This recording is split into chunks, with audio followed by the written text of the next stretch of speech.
তখনও মাঠে নামেননি carton Pollard. Bat প্যাট পরে রেডি সাকিব আল হাসান। ৫ নম্বরে নামিয়ে দেয়া হলো পোলার্ডের মতো বিধ্বংসী ব্যাটারকে বসিয়ে রেখে। মুম্বাই এমিরেটসের ক্যাপ্টেনের অবশ্য আশা ছিল মিডল ওভারেও টি-20 ক্রিকেটের অভিজ্ঞ সাকিব ছোড়ো কোনো ইনিংস খেলে আসবেন আর তাতে রানের চাকা হবে সচল।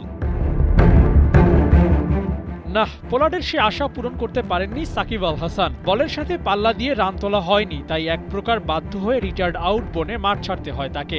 শুরুর দিকে গোটা দুয়েক ৪ মারলেও সেভাবে আর কন্টিনিউ করতে পারেননি সাকিব। অন্তত তার দল যেমনটা চাইছিলেন তেমনটা হয়নি, তাই ক্রিকেটের বিরল এই পরিস্থিতি বরণ করতে হলো টাইগার অলরাউন্ডারকে।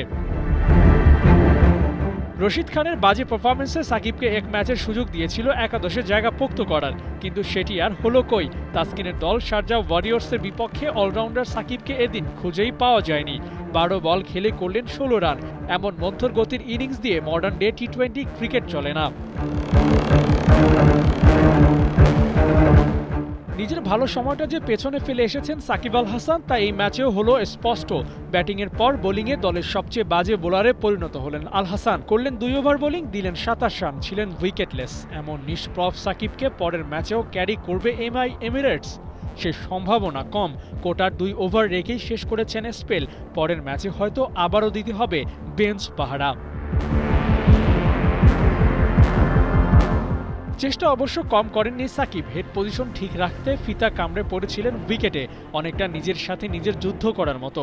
কিন্তু এত সব করার পরেও রেজাল্ট শূন্য। প্রত্যাশা মাফিক পারফর্ম করতে পারেননি সাকিব আল হাসান। টাইগার অলরাউন্ডারের বাজে দিন গেলেও তার দল ঠিকই ৪ রানে জয় তুলে নিয়েছে শারজাহ ওয়ারিয়র্সের বিপক্ষে।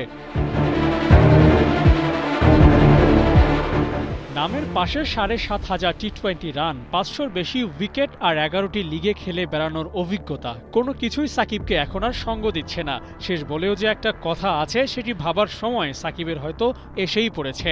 দীর্ঘদিন পর নেমেছিলেন ফ্র্যাঞ্চাইজি ক্রিকেটের সবচেয়ে আলোচিত লিগগুলোর একটাতে, আর সেখানেও সাকিবের পারফরম্যান্সের বেহাল দশা। হয়তো সে কথাই সত্য, প্রেম ধীরে মুছে যায়, নক্ষত্রের একদিন মরে যেতে হয়। আবু নাইম, ৭১।